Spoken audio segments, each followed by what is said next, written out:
Les élections européennes auront lieu en France le dimanche 9 juin 2024. Vous aurez le choix, vous les électeurs, entre 38 listes dans cette élection qui se passe à la proportionnelle en un seul tour. Alors qui dit élection à la proportionnelle veut dire que ce n'est pas la première ou la seconde liste qui arrive en tête qui auront des élus, c'est les listes qui auront dépassé les 5%. Nous avons décidé de vous les regrouper en plusieurs tendances dans leur rapport à l'Union européenne. Est-ce qu'elles en veulent plus? Est-ce qu'elles en veulent moins? On va découvrir ça tout de suite.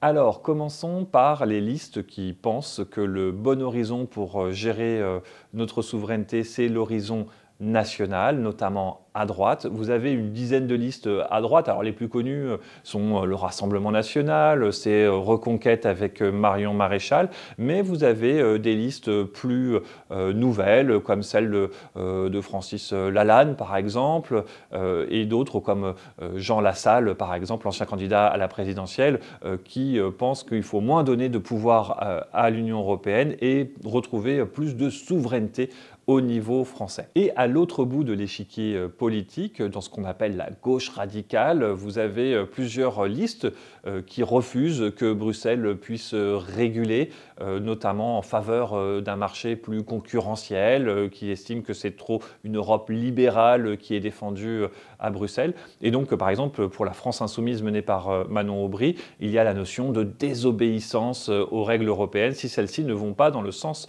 souhaité. Vous avez le Parti communiste français, vous avez la liste de M. Kuzmanovic, un ancien proche de Jean-Luc Mélenchon qui défend avec nous le peuple. Et donc vous avez vraiment une vision opposée à gauche et à droite contre l'Union européenne.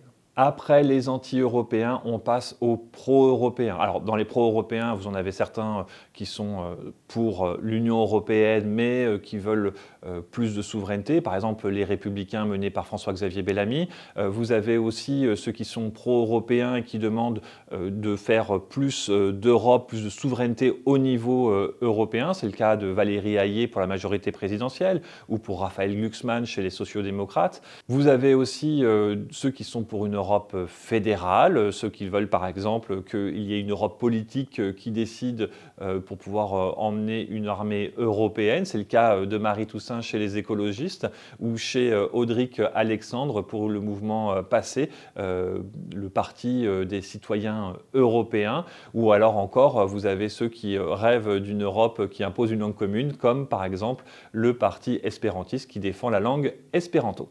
Enfin, vous avez une douzaine de listes qui sont ni pour plus d'intégration, ni contre plus d'intégration.